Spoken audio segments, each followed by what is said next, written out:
El conflicto entre Israel y Palestina es una historia complejísima, con muchísimas capas. Para entender bien la guerra que estalló en octubre de 2023, hoy vamos a tirar del hilo y a ver los momentos clave que nos han traído hasta aquí. Para poner un poco de orden, empezaremos por el detonante, ese ataque del 7 de octubre. Luego echaremos la vista atrás para entender los orígenes de todo esto. Nos meteremos de lleno a analizar qué es Hamás, veremos la respuesta de Israel y al final nos asomaremos a un futuro que la verdad es bastante incierto. Venga, pues vamos a ello.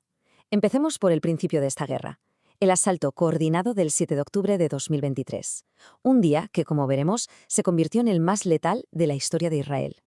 Todo empezó al amanecer y fue un ataque, muy coordinado. Como se ve en la cronología, las defensas israelíes, y sobre todo las zonas civiles, se vieron completamente superadas. Y no por un sitio, sino por tierra, mar y aire. Todo a la vez. El resultado, fue simplemente devastador. Estamos hablando de más de 1.400 personas muertas. Para que nos hagamos una idea, fue el día más sangriento para Israel desde que se fundó el país en el 48. Y de hecho, algunas fuentes lo consideran el día más letal para el pueblo judío desde el Holocausto.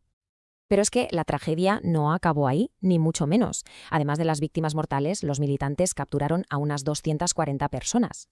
Hombres, mujeres, niños, gente de todas las edades. Y claro, su secuestro se convirtió de inmediato en una pieza clave central de toda esta crisis. A ver, un ataque así, de esta magnitud, no sale de la nada, ¿verdad? Tiene unas raíces muy profundas, que se hunden en casi un siglo de conflicto. Vamos a ver esos momentos clave que nos ayudan a entender un poco mejor el presente. Uno de esos primeros momentos cruciales nos lleva a 1947. La ONU propone un plan para dividir el mandato británico de Palestina. Y aquí las reacciones fueron totalmente opuestas.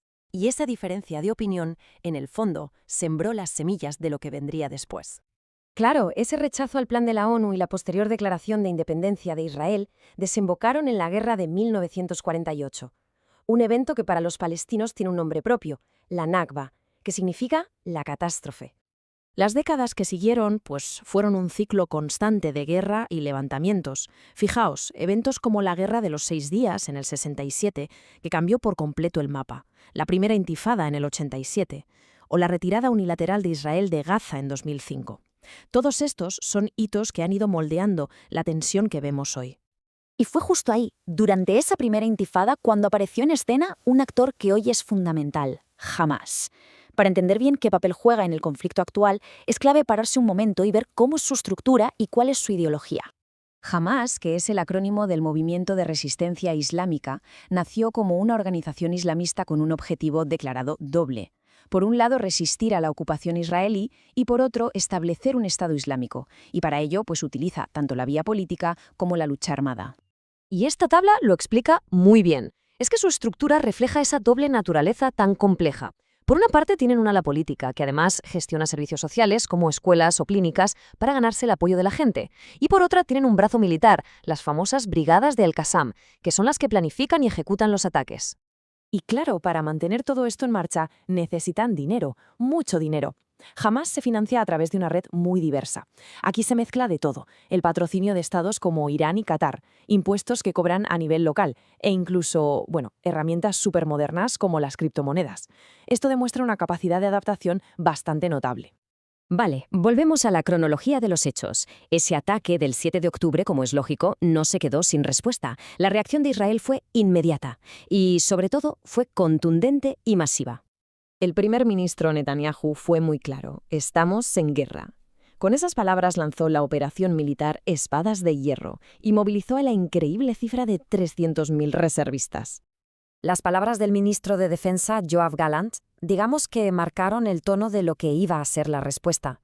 Y es que justo después de esta declaración tan dura fue cuando anunció un asedio completo sobre la Franja de Gaza. Y un asedio completo significa exactamente eso.